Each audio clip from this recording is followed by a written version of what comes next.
Well, good evening, everyone. Thank you for having me. I hope everyone can hear me.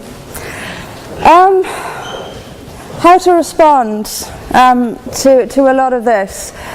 First of all, on the bar, you said you admitted yourself that the bar had been set quite high. I would suggest, though, that the burden of proof is on the proposer rather than on us. It quite clearly says Islam is a religion of peace. I suggest you prove it. We've also been told here tonight when we opened that this debate must take place in the real world. Well, absolutely, yes, it must. It must take place in the real world. And I will describe what Islam is doing in the real world. We can sit and we can debate theocracy day in, day out. We will never agree. We can debate, is there a God, isn't there a God, is the Quran real, isn't it? None of it actually matters. What matters is what happens in the real world, as my opponent quite rightly said. My side of the argument is regularly told that we've heard it again tonight, we were described somewhat as hate. We were told that we are demonizing Islam, whipping up fear of Islam. Not the first time I've been accused of this, probably won't be the last. But let me just say, and let's take this into the real world as we've been advised to do. Let me tell you what actually whips up fears of Islam. We take it from the top. 9/11, the London Underground bombings, Madrid, Mumbai, Mali, Bali, northern Nigeria, Sudan, Afghanistan, Saudi Arabia, Iran, Yemen, Pakistan, death for apostasy, death for blasphemy, death for adultery, death for homosexuality, gender segregation, gender discrimination, unequal testimony between men and women in legal proceedings, child marriage, amputations, beheadings, imprisonment for being raped, anti-Semitism, burqas, execution, as I've said, for this, that and the other, the slaughter of Theo van Gogh on the streets of Amsterdam, death threats on the streets of London, butcher those who insult Islam, Muslim patrols in East London telling people they are entering Sharia control zones, polygamous marriages, marriage not requiring the consent of the bride. This is what causes fear of Islam. It is not me, it is not my colleagues on this side. What information on that point? If Islam and Muslims are responsible for the Muslim patrols, I'm not finished. I'm not. No, I'm not. I mean, let me speak on. But the point is that it is not I or my fellow debaters on this side who are causing fear of Islam. It is the actions of Muslims that are causing fear of Islam. That is the real world. That is where we actually live. Then we'll be told that this is just the extreme fringe of Islam. Well, let me have a look at Saudi Arabia. Saudi Arabia is the birthplace of Islam, the custodian of its holy sites. In Saudi Arabia, a woman is not allowed to drive. She is not allowed to leave the house without a mahram. She is not allowed to vote, although they've been incredibly generous by allowing some votes in the next elections. This is apparently the extreme fringe of people are executed for blasphemy, executed for apostasy. In Saudi Arabia, the birthplace of Islam, we'll be told that's the extreme fringe of Islam. No, it is not. Calling Saudi Arabia the extreme fringe of Islam is like calling the Vatican the extreme fringe of Catholicism. Sorry, it just doesn't work. Then we'll be told that we've misunderstood. Violent Muslims have misunderstood. Saudi Arabia has misunderstood. Iran, which stones people to death for adultery, has misunderstood. Yemen, which marries children at the age of 9, has misunderstood. Has there ever been a more spectacularly misunderstood religion than Islam? It seems that these nations who apply it as their laws, nations which have the Quran as their constitution, innumerable nations, where there is no free speech, where there is no freedom of religion, they've all got it wrong. They've all got it wrong. It's quite a spectacularly misunderstood religion.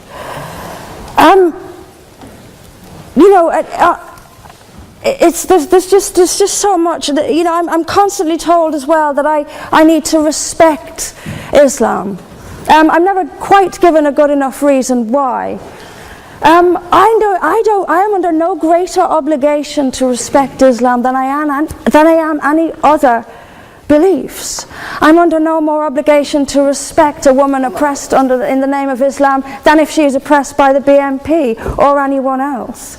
I am under no obligation to make compromises with an ideology I simply don't see as peaceful. Why don't I see it as peaceful? Because of the evidence. If I look around the world and I see the countries where Islam calls the shots, all I see is brutality and violence imposed by the state.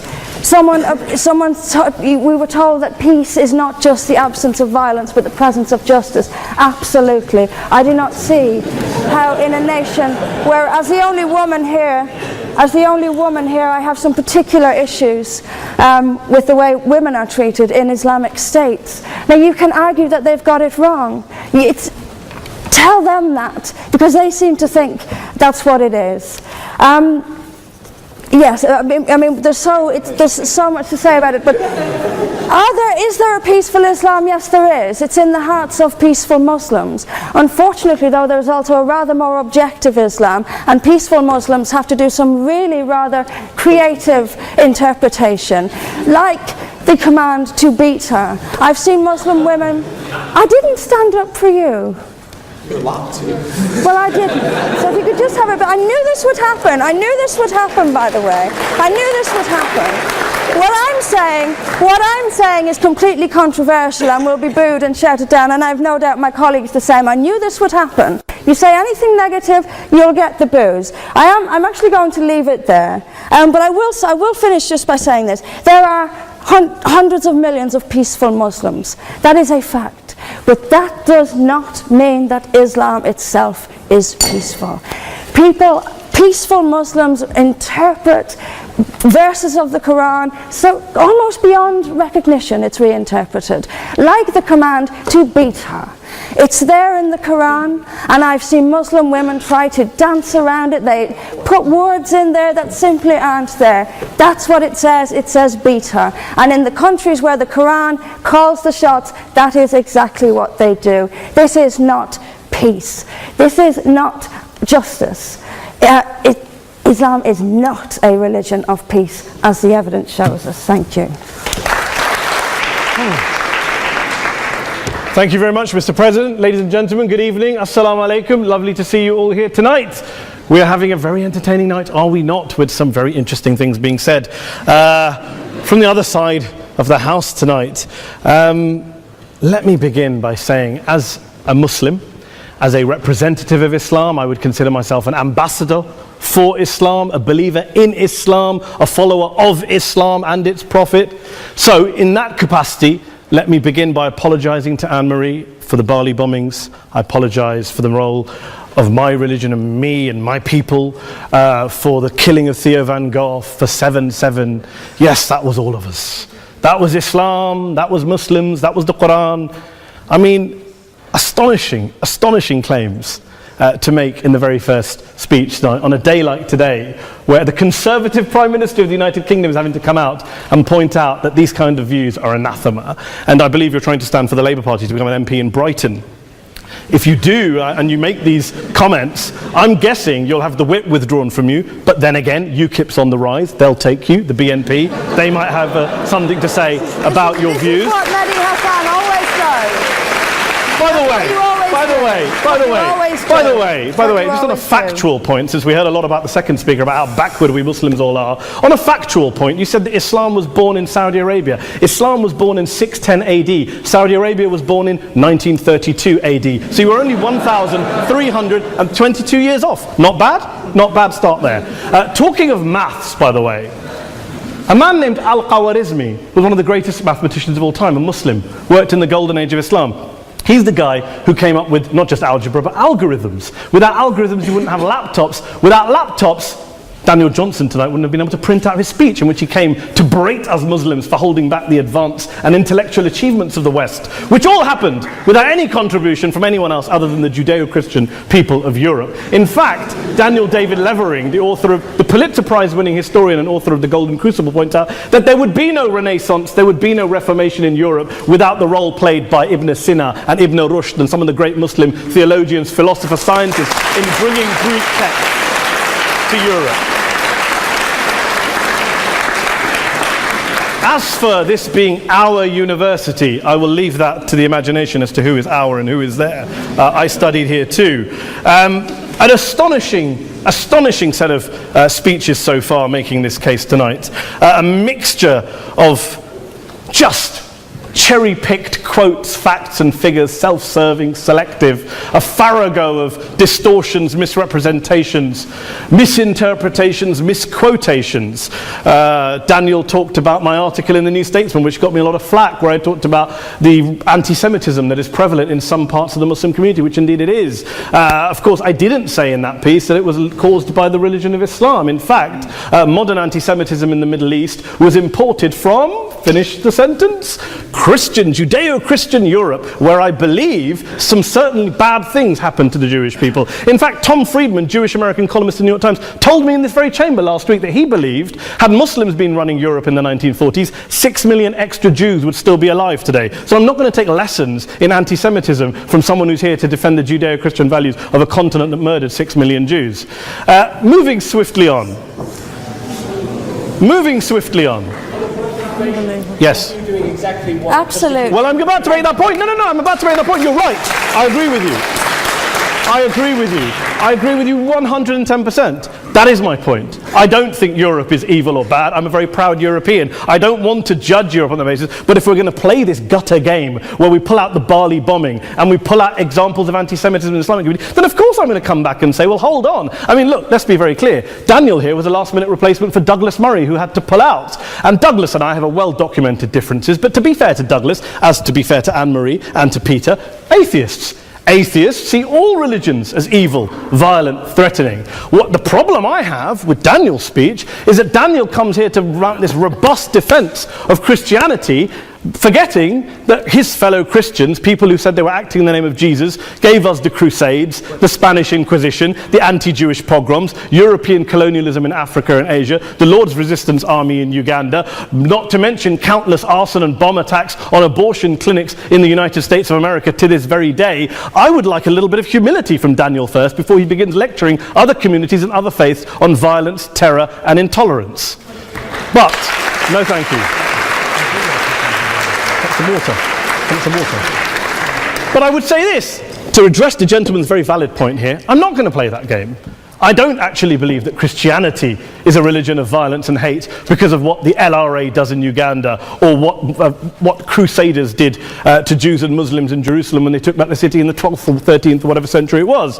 I believe that Christianity, like Islam, like pretty much every mainstream religion, is based on love and compassion and faith. I do follow a religion in which 113 out of the 114 chapters of the Quran begins by introducing the God of Islam as a God of mercy and compassion. I would not have it any other way. I don't follow a religion which introduces my God to me as a God of war, as some kind of Greek God of wrath, as a God of hate and injustice. Not at all. As Adam pointed out, you go through the Quran and you see the mercy and the love and the justice. And yes, you have verses that refer to warfare and violence. Of course it does. This is not a motion about pacifism. I'm not here to argue that Islam is a pacifistic faith. It is not. Islam allows military action, violence in certain limited contexts. And yes, a minority of Muslims do take it out of that context. But is it religious? We talked about Woolwich. Daniel and Anne-Marie have suggested that it's definitely religion that's behind all of this. Well, actually,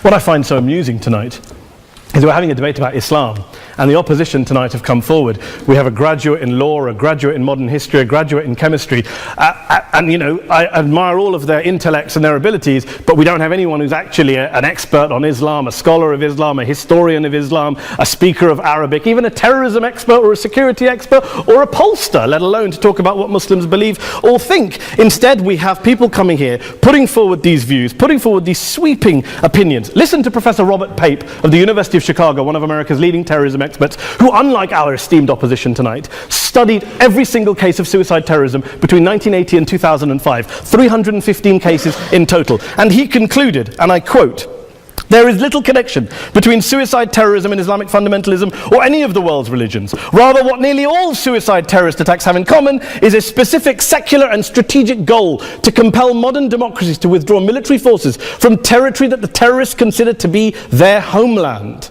And the irony is, when we talk about terrorism, the irony is that the opposition and the Muslim terrorists, the Al-Qaeda types, actually have one thing in common.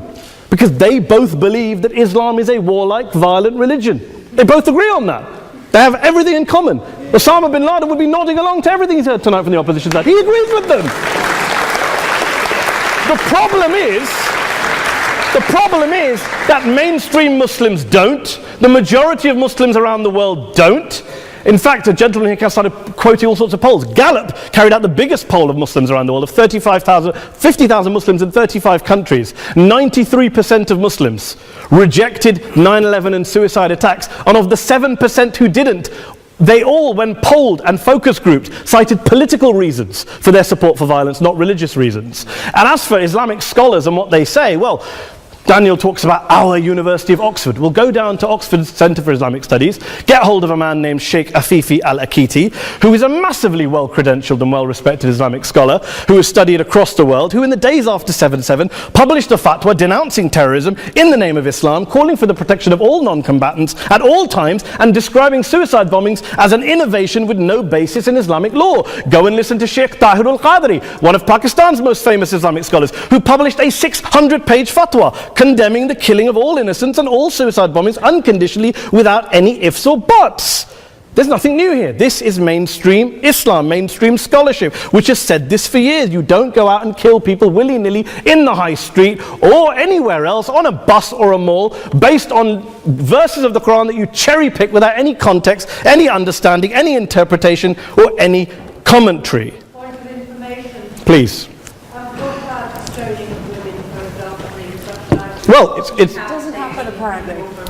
I didn't say it doesn't happen at all. I never said it didn't happen. I don't blame Islam. Yes, it's a very good point. And a lot of us are campaigning against that. And we're campaigning against it in the name of Islam. We're campaigning against it in the name of various interpretations of Islam. Anne-Marie comes and scares us with her talk of Sharia law. I would like to see the book of Sharia law. It doesn't exist. People argue over what Sharia law is. And you empower the extremists by saying there is only one version. You empower them all. I don't believe you took any interruptions, Anne-Marie, so I think you should stay there for a moment. Several countries. Here's what we're dealing with. Here's what we're dealing with. We are dealing, I took your point. Here we are dealing with a 1400-year-old global religion, followed by 1.6 billion people in every corner of the world, a quarter of humanity, of all backgrounds, cultures, ethnicities. And yet the opposition tonight wants to generalize, stereotype, smear in order to desperately win this debate. And here's my question, if we're going to generalize and smear. If, okay, people say yesterday's bombers, and we've got to be careful, there's a trial going on, were yesterday's attackers, motivated by Islam? Big debate. I don't believe they were. Let's say they were. Let's say Faisal Shahzad, the Times Square bomber, was motivated by Islam. Let's assume, for sake of argument, that Richard Reeves, the shoe bomber, was motivated by Islam. If Islam is responsible for these killings, if Islam is what is motivating these people, and Islam is therefore not a religion of peace, a religion of war, then ask yourself this question: why aren't the rest of us doing it? Why is it such a tiny minority of Muslims are interpreting their religion in the way that the opposition claim they are? Let's assume there are 16,000 suicide bombers in the world. There aren't. Let's assume there are for the sake of argument. That's 0.001% of the Muslim population globally. What about the other 99.99% of Muslims who the opposition tonight either ignore or smear? The reality is that the rest of us aren't blowing ourselves up tonight. The reality is that the opposition came here tonight not worried about the fact that me and Adam might pull open our jackets and blow ourselves up tonight because we're followers of a warlike warrior religion which wants to take over Europe and Daniel's university. The issue is this.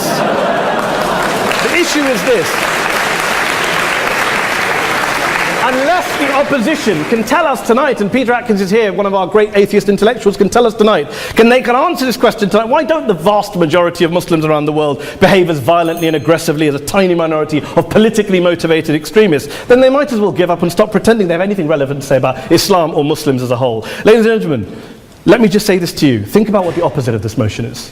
If you vote no tonight, think about what you're saying the opposite motion is. That Islam isn't a religion of peace, it's a religion of war, of violence, of terror, of aggression. That the people who follow Islam, me, my wife, my retired parents, my 6-year-old child, that 1.8 million of your fellow British residents and citizens, that 1.6 billion people across the world, your fellow human beings, are all followers, promoters, believers in a religion of violence. Do you really think that? Do you really believe that to be the case? They say that in the Oxford Union, the most famous debate was in 1933 when Adolf Hitler looked out for the result of the King and Country motion, where they voted against fighting for King and Country, and Hitler was listening out for the result. Well, tonight, 80 years on, there are two groups of people around the world who I would argue are waiting for the result of tonight's vote. There are the millions of peaceful, non-violent, law-abiding Muslims both in the UK, Europe, Asia, Africa and beyond, who see Islam as the source of their identity, as a source of spiritual fulfillment, of hope, of solace. And there are the phobes, the haters, the bigots out there who want to push the clash of civilizations, who want to divide all of us into them and us and ours and their. Ladies and gentlemen, I urge you all not to fuel the arguments of the phobes and bigots. Don't legitimize their divisions. Don't legitimize their hate. Trust those Muslims who you know, who you've met, who you hear, who don't believe in violence, who do want you to hear the peaceful message of the Quran as they believe it to be taught to the majority of Muslims, the Islam of peace and compassion and mercy, the Islam of the Quran, not of Al-Qaeda. Ladies and gentlemen, I beg to propose this motion to the House. I urge you to vote yes tonight. Thank you very much for your time.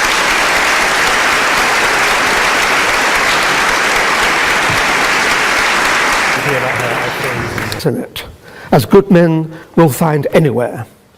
But we, through examples of the behavior that Islam inspires and often condones, and by seeking to show that Islam has an intrinsic fault, long for Islam 2.0. Islam 2.0, Islam's enlightenment, will have an emphasis on humanity, subtlety, harmony, and reason, and be virtuous. On that point, this evening, though, you are judging Islam 1.0, not Islam 2.0. By opposing the motion, you will be encouraging the emergence of what most of humanity really longs for, but for which does not yet exist. Please, for the sake of humanity, oppose.